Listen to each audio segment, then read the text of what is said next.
Well, welcome everyone. I am Calvin Lindstrom and I serve here on staff. Some of you are part of the school, some of you are not part of the school.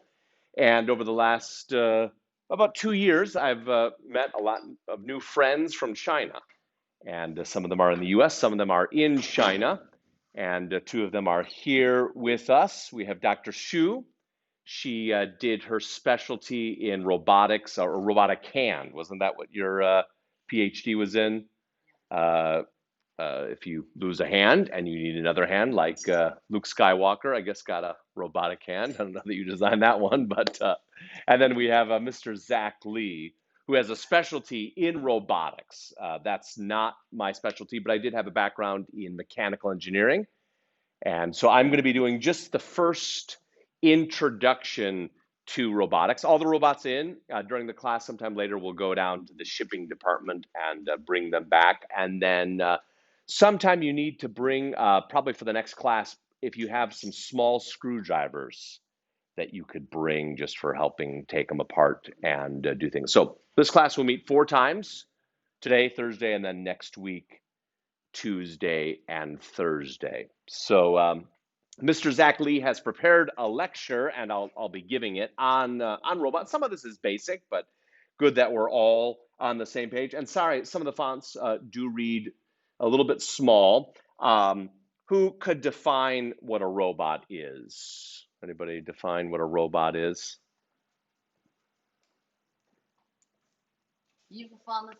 Any guesses on a robot? Not all at once.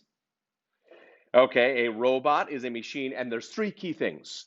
It has to gather information. That's the first thing. It has to gather information. Somehow it has to process that information, and then it has to do something.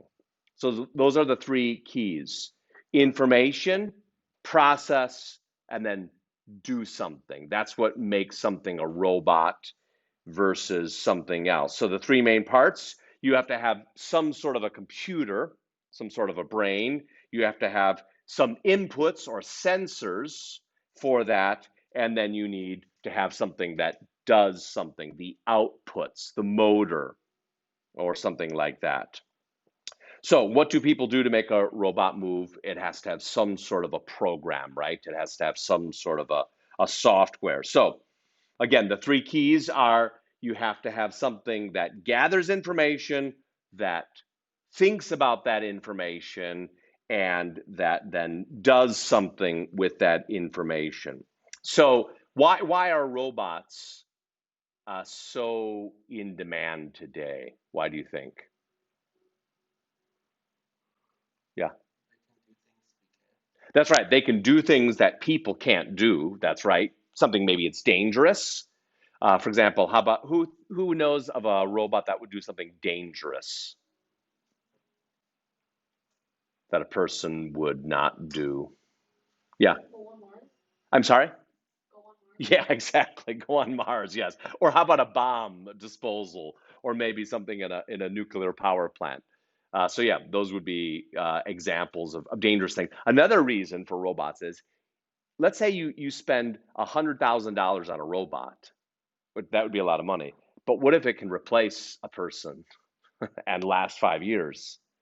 In some cases, robots replace people and do repetitive tasks for cheaper than what a person. People are expensive. I mean, that's just part of life and economics. So what makes something a robot? You have to have something with a computer on it. But now, when we think of a computer, it's not just a laptop, right? Because why are these so big? Why can you make computers so small in comparison to, let's say, a laptop? Why can you shrink computers way down? Why these are big for what, for one main reason. What's that? Okay. No, that's not. I mean, that's a good guess. Why are these bigger and not smaller? Because of the screen and the keyboard, right? Otherwise, you could shrink this computer down to something like the size of a matchbox. There's actually a computer you can buy that's just about an inch in size. Now you have to plug ports into that to do things. So computers can obviously be much smaller. When we think of a computer, we're thinking of the screen and the keyboard, but they don't have to have that, right? So you have to have a computer. Second, you have to have some sort of a sensor, okay? Something that goes in to the computer. And we'll talk about different types of sensors. So your mouse, how is your mouse a sensor? What is your mouse sensing? That's right, the click or the movement, right? So it's actually your mouse has at least, well, yeah, your mouse has at least two types of inputs. Is your mouse a robot? No, it's just the sensor on the computer. So a robot has to have some sort of a sensor. Then number three, you're going to have some sort of an output, a motor. What else could be an output from a robot? Something mechanical? That's right. Yeah, it could be a signal. Um, it could be what would be another type of an output that a robot could make? There's a machine, a motor. Maybe it's some sort of a signal. It could be a sound, right? That could all be part of the output. So um, let's. We're first going to talk a little bit about electricity. The word electricity. Anybody know where that comes from? The word electricity comes from Greek. A lot of our scientific words either come from Greek or Latin. What is electricity? Electricity is the flow of what? Anybody know? I'm sorry? Okay, electrons. Yeah, ions would just be a positively or negatively charged atom. So electricity is the flow of electrons, and electrons are the negatively charged portion of an atom, and they can move freely in some cases. So electricity is the flow of electrons. Name two electric devices that we use every day. Obviously, that's easy. Who can name two devices? Okay. A phone and a computer, yep, or a vacuum cleaner, which is what we're going to be dealing with. What are two devices that do not use electricity?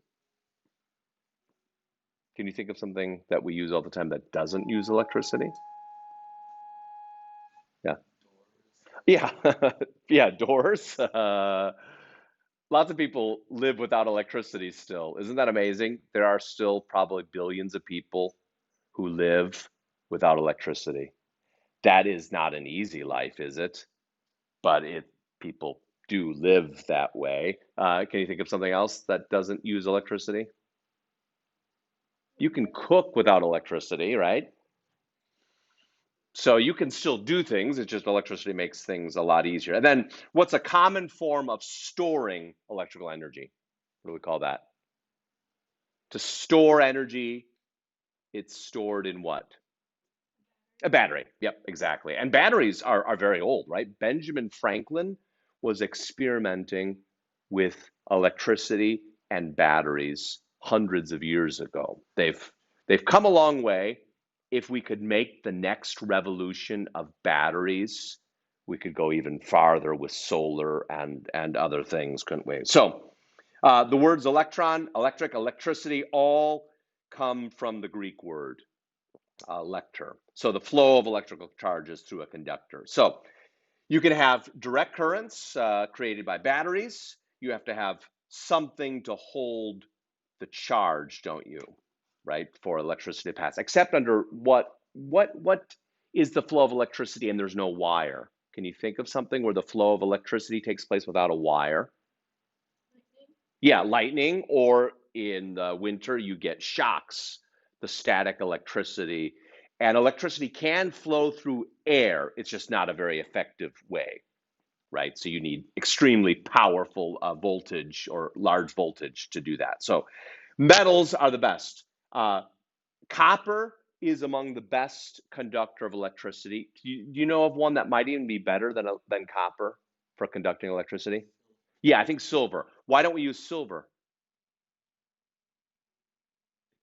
Yeah, it all comes down to cost. And gold and silver are probably even better, but it's all going to come down to cost. So copper is the next best. Actually, copper is relatively expensive.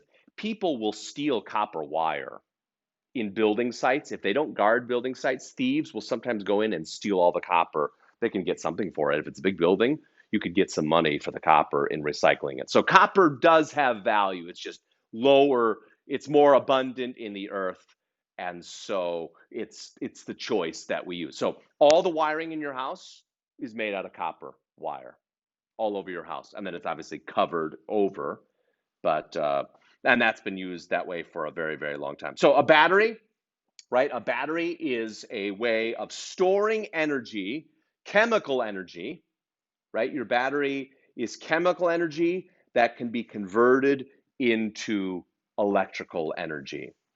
And then you have two types of batteries, ones that you can recharge and ones that cannot be recharged. What tend to be better batteries, rechargeable or non-rechargeable?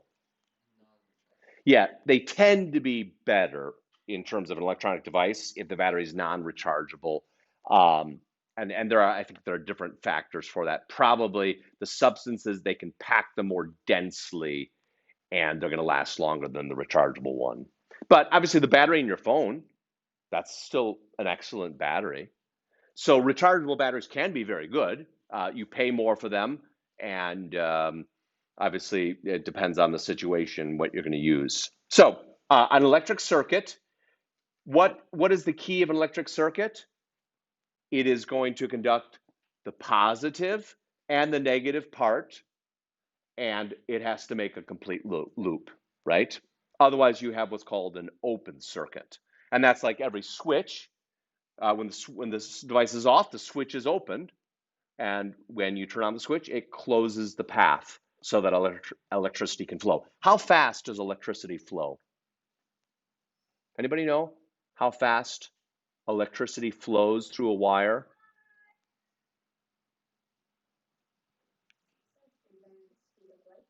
It approximates the speed of light. So it's fast. I mean, that's why you turn on a switch. It's instantaneous, right? Now the light, sometimes that could take a moment of time to turn on, but the electricity flows basically instantaneously. And that is, the electrons. It is amazing to think that. So the electrons flow very quickly because they are so tiny and there are so many of them, right? So, okay. Electricity then comes from the energy that would be stored in a battery, and the electric circuit enables. What does this LED stand for? Anybody know? LED or light emitting? I think it's light emitting diode. So then that converts the electrical to light energy. A buzzer converts electrical energy to sound energy.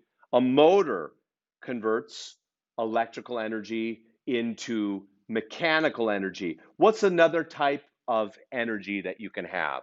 You have light, sound, mechanical. What would be another form of energy?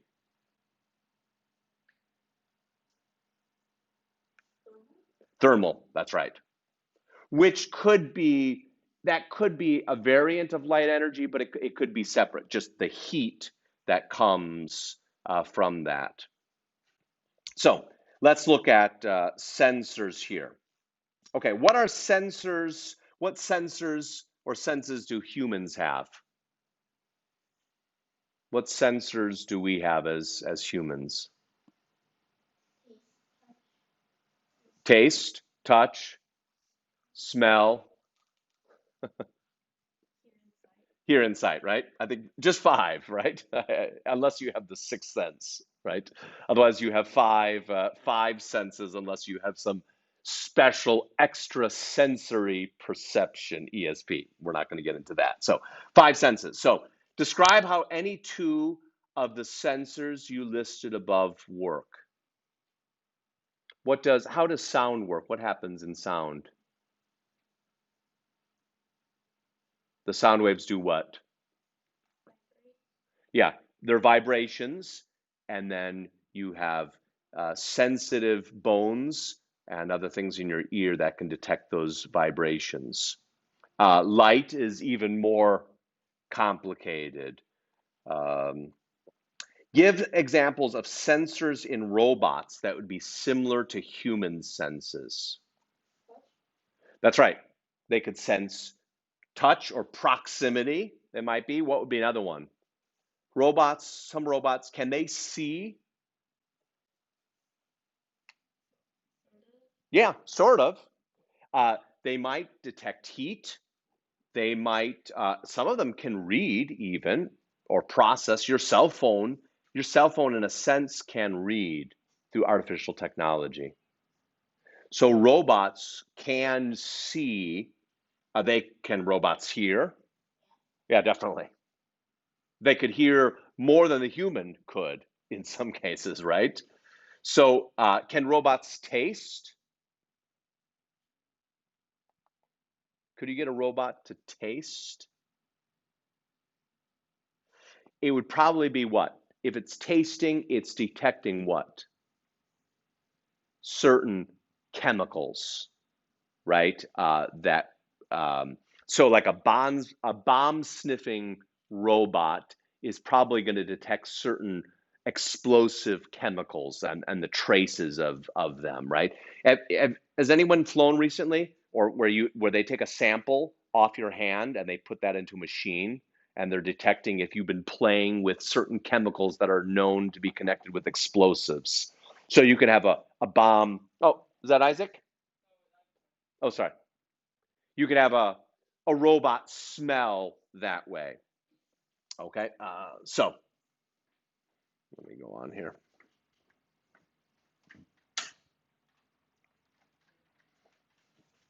I had a question Yeah. about it. Oh, yeah. Mr. Bennett sent me because I was gonna do this class me and Nate, Yeah. and we ordered one. We were wondering because we don't need two for a house, so we were wondering if we could do one for both of us. You know, Isaac, we only had a limited supply. That's why I didn't get back to you. But I haven't seen Isaac Okay. Antonson. Mm-hmm. So you can come on in today if you want, and then I'll have to see if Isaac has paid, then I have to give it to him. Yeah, yeah. But we can find that out today. Okay. So yeah, you could come in, Okay. you can join us. But I can't guarantee it. I'll know after today. Yeah. Okay. Okay. That's fine. Anyway, you could hopefully learn a little bit here.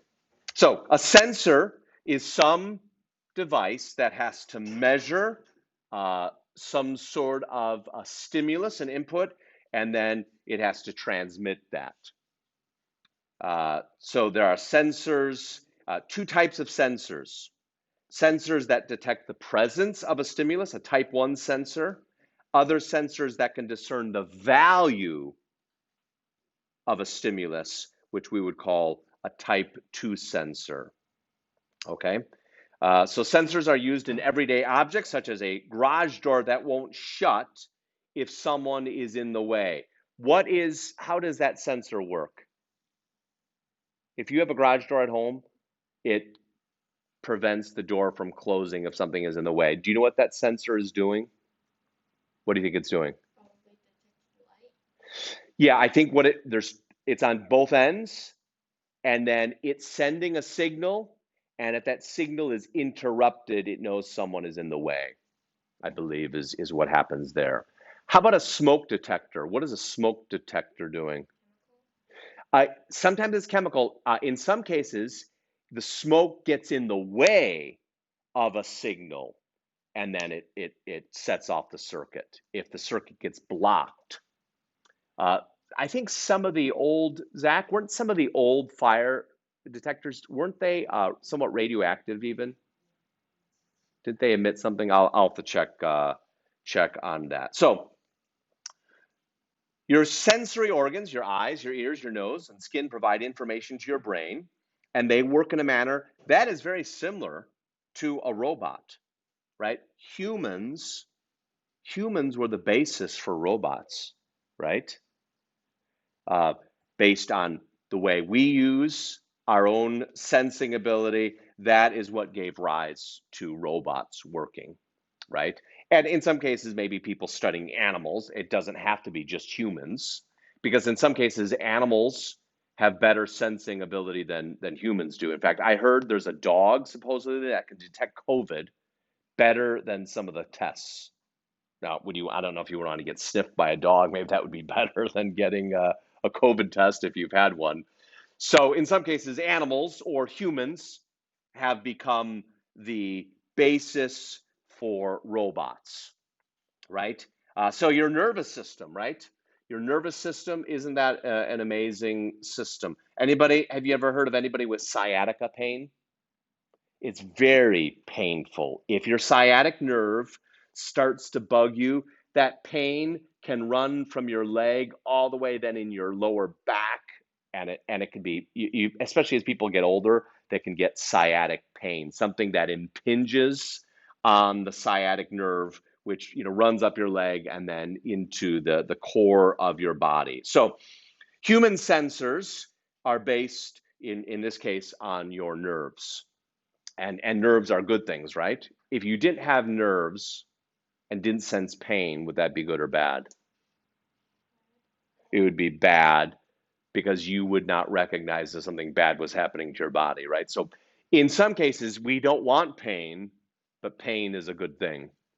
Otherwise, without pain, you would never know if you were having a problem with something. So, sorry, this is very, very small. Let me read this for you. Robots also then have touch, right? Some sort of a button-like protrusion. So the robots that you'll be playing with, they have touch. They have sensors on the side that detect, oh, I'm running into an obstacle, right? And then if it gets bumped, it sends a signal, and that signal then says, hey, I'm running into something, and then a change can be made. Colors that can detect the output of light, or that could send out light. Ultrasonic. What does ultrasonic mean? Anybody know what ultrasonic means? Well, it's the same word, coming from the same word. It's sound that you can't hear the frequency of it, but it's sending out a sound signal at a very, very high frequency, higher than what humans can perceive, right? What's the highest in terms of cycles per second? What's the highest frequency that a human can hear? Anybody know? We measure sound by low would be, let's say, 30 hertz, 40 hertz, 30 cycles per second, all the way up to, I think, in the 20,000 cycles per second. The younger you are, the better your high hearing is. As you get older, you generally start losing the high frequencies first. That's why, they make cell phone ringers, at least they did when I was younger, that adults could not hear. It was a pitch, and if you brought it up to your dad, he probably couldn't hear it, but you could hear it, because your hearing is better at the high end. That's why if you ever shoot firearms, make sure you wear hearing protection, because that's the number one way, or one of the main ways, of damaging your ears. Or headphones. Now this is a microphone I'm using, and I'm not listening to anything. Listening to music too loud over a long time will damage your hearing. You know that, right?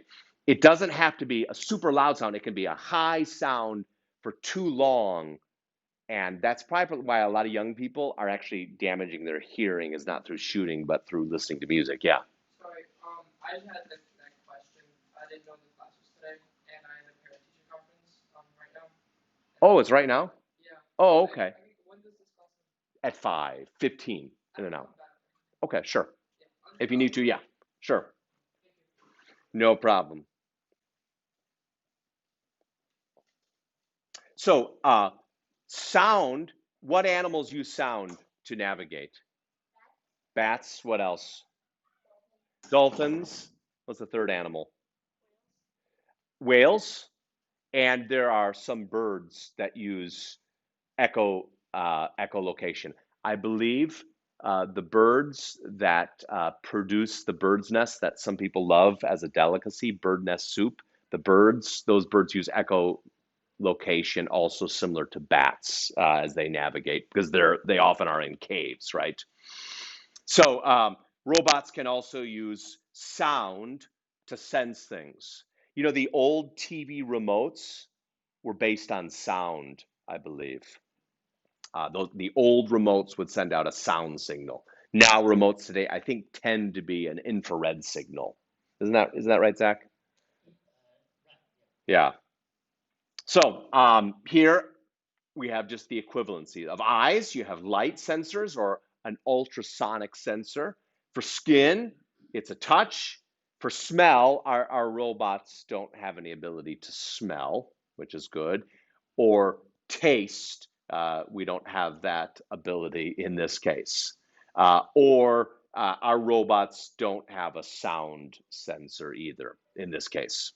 So these are our simpler robots. So um, what sensors or senses do we have in the human body? We've already gone over that. What causes the muscles in your arms or legs to move?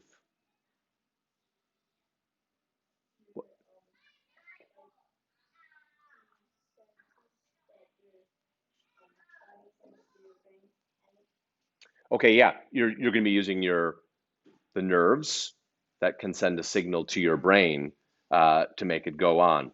Explain how your brain is involved in walking towards your mother when she calls you. When your mom calls you, what's the process of that?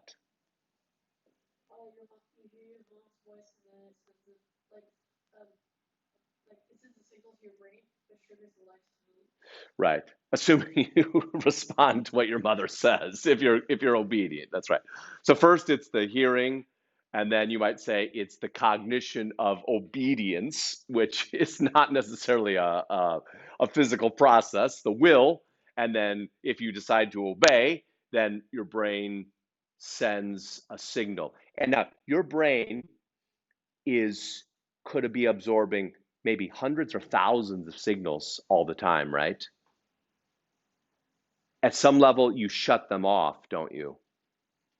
You're if you concentrate, you're trying to shut off different senses so that you can focus on one thing. But otherwise your brain would be overloaded, and some people have trouble, with coping with all the signals. They're, sometimes autistic people, they get overloaded, and we can too. So your brain has the ability to sometimes focus or in some cases receive lots of information depending on what you are doing there. So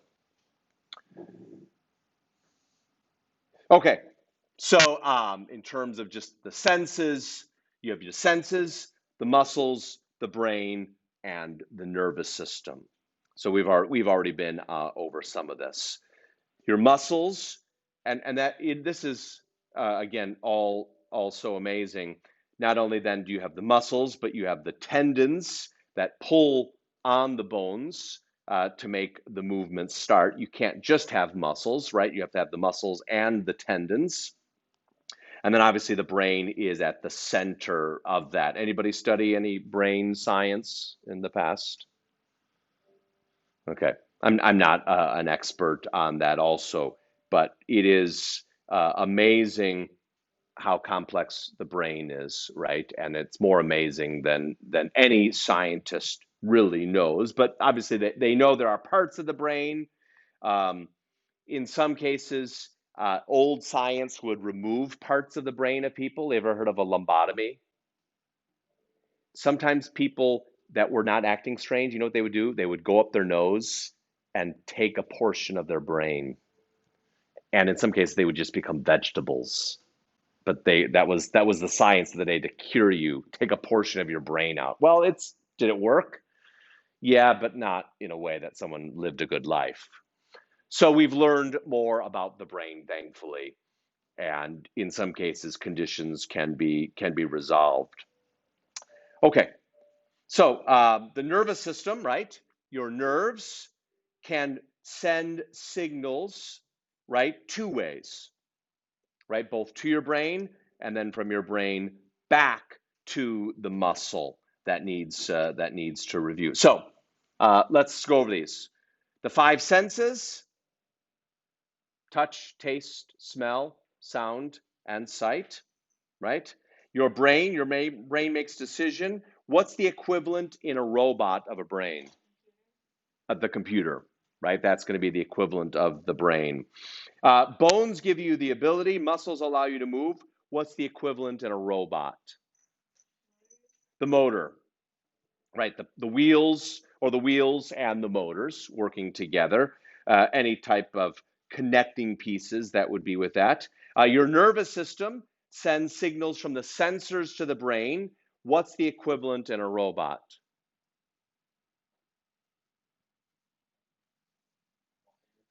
The wires, that's right. Yep, exactly.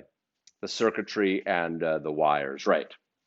So the sensors, the motors, the processor, and the wire.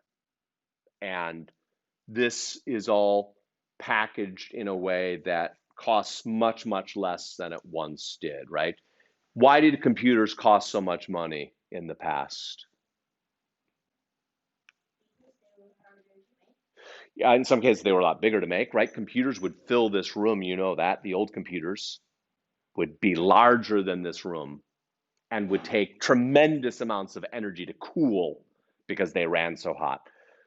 So things have gotten, they learn how to manufacture things, they learn how to make the parts cheaper, and then over time the cost goes down. That is the amazing thing, that even though our money is worth less, I remember my barber saying his mortgage for his house was less than what you pay for a cell phone plan today. He paid about $60 a month for his house. Now that's what your cell phone bill is.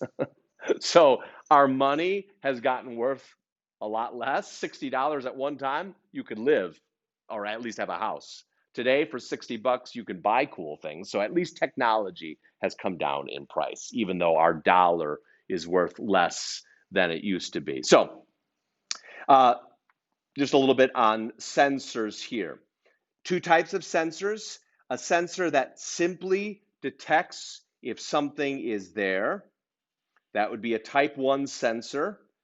For example, a sound sensor that just measures whether there's a sound or not. Then a type 2 sensor is something that measures that quantifies whether there is a sound, or the value of that sound, whether it's loud or soft. Um, what what type of a sensor does a security system use? What type of sensor does a security system use?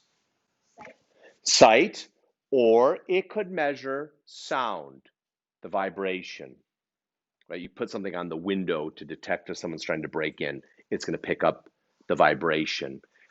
Spies, in some cases, I remember when we went to Washington, D.C., they said the Soviet Union could measure the vibration on a window and determine what was being said in that room by being able to measure the vibration on the window, because sound is a vibration. And if you could measure that pattern, you know what someone is saying, even if you can't directly hear them. So it's amazing what the sensors are able to do. Okay, so type 1 tells you if you got touched or not. Type 2 tells you how hard something got touched, the value, the force of that. So the processor. The robot has a small computer that acts as a brain. And that needs to be programmed in order for it to run. You can program the processor directly, or you could hook it up to a computer and download that information to the brain. Why does a robot have to have a program to run?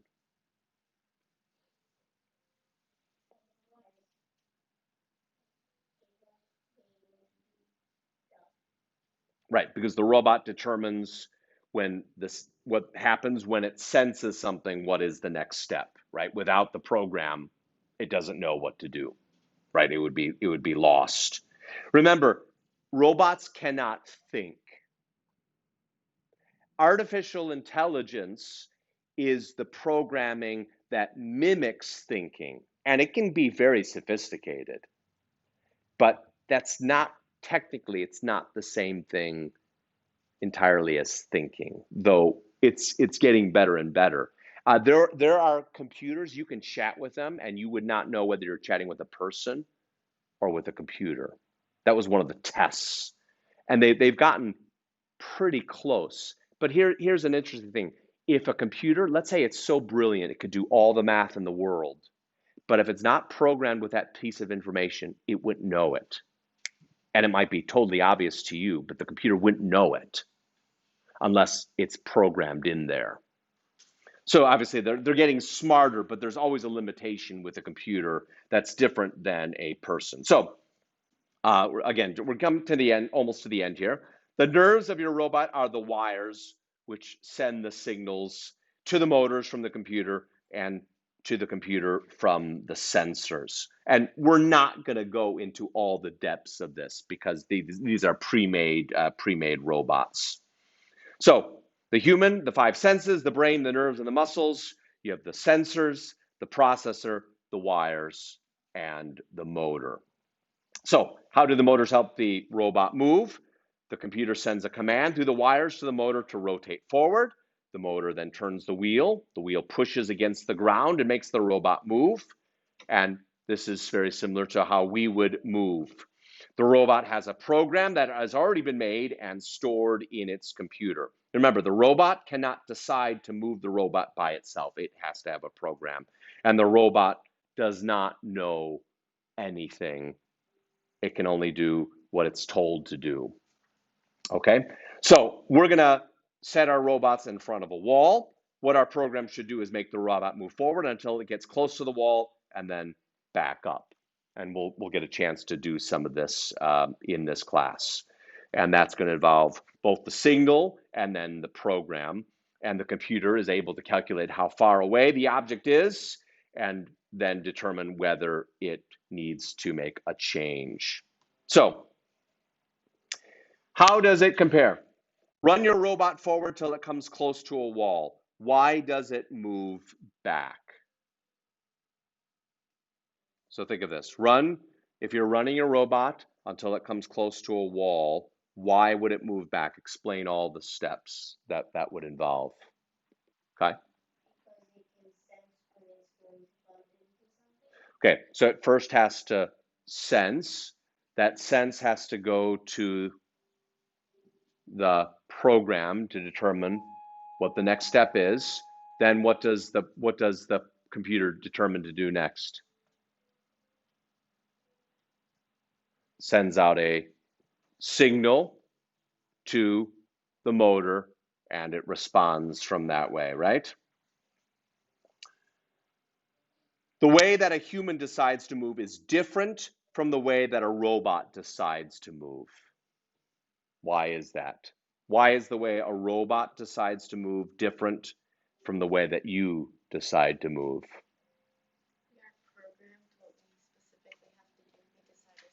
That's right. We're not, yeah, that's right, exactly. We have infinite number of programs in our brain. A computer or these robots are only going to have a much shorter list. And that's the ability. We have will. A robot doesn't truly have a will, right? It does what it's told unless it's damaged. But you have the ability. Sometimes in pain, you can decide to stop or continue. That's why they say, special forces, they say it's 90% mental because they have to deal with the pain and push on. Whereas the average person says, I quit. Some people say, no, I'm not going to quit. So thankfully, we are not robots. we are more amazing than robots. So the way that the way that a human sends a signal to move the muscles is very similar to the way that a robot sends the signal to move the motors. Can you compare them? So in the body, it's the what? The nervous system. In the robot, it's the wires, right? And so there is a similarity in that. The way that a motor moves a robot is different from the way that a muscle moves a limb in a human. Can you explain the difference? How does a robot, how is that different than a muscle moving in a limb? Would you say? How would you say there? Anybody know the difference? The muscle contracts and pulls on the bone to move it while the motor rotates and just causes the wheel. It's just a different motion in the end, right? So, do we have any wheels in our body? The closest thing might be what?